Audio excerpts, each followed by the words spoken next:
For today mga Lodi, magsisetup tayo ng enclosure pero sa outdoors kasi napakalaki na itong enclosure na to. Simulan na natin ilipat ng bahay yung mga pockets natin. Let's go! So dumating na nga pala yung mga enclosure na paglilipatan natin ng mga pockets. Ganda no, laki eh. So galing nga pala to kay Shogun Tank and Exotic Enclosure. Screen mesh top na yan tapos naka double swing door. Then yung dimension nito is 18 by 14 by 14. So napakalaki niya talaga para sa tarantula.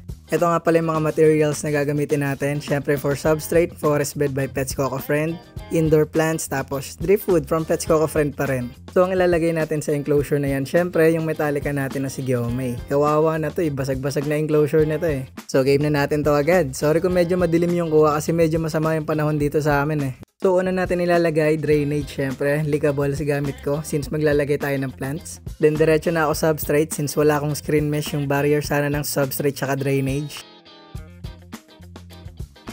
Diretso 2 kilo agad ng substrate yan, kailangan malalim-lalim yan eh.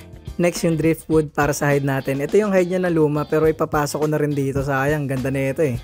Tapos dagdag na lang tayo isa pang driftwood para lang hindi sobrang luwag ng enclosure. Sunod natin yung mga plants. Alam ko potos to eh. Hindi ko na siya ibabaon, nilalagay ko na lang kasama yung lupa niya. Tapos tatakpan na lang natin.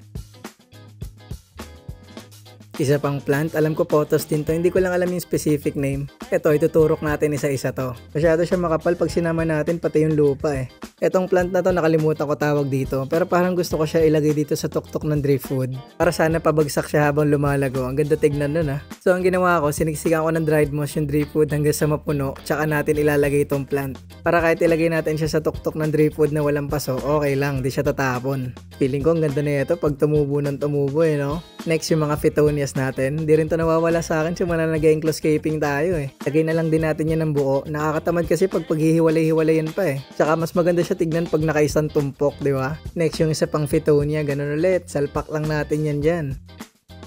Next plant photos ulit, di ko natatanggalin sa pasuto, total maliit lang naman eh, salpak na rin natin yan dyan. Di naman kita yung paso eh, tabunan na lang ulit natin, di ba?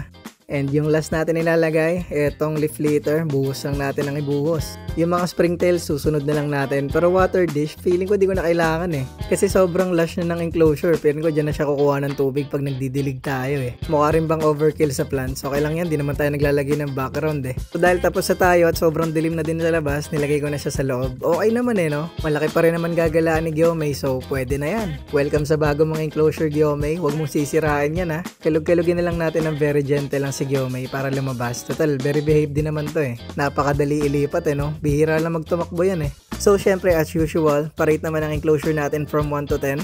Kung meron kayong feedback or suggestion, comment nyo na lang din since mag-encloscaping pa tayo para dun sa regalis naman natin. Same enclosure size lang din pero design wala pa ako maisip eh. Kaya ayan na lang din muna for today mga Lodi.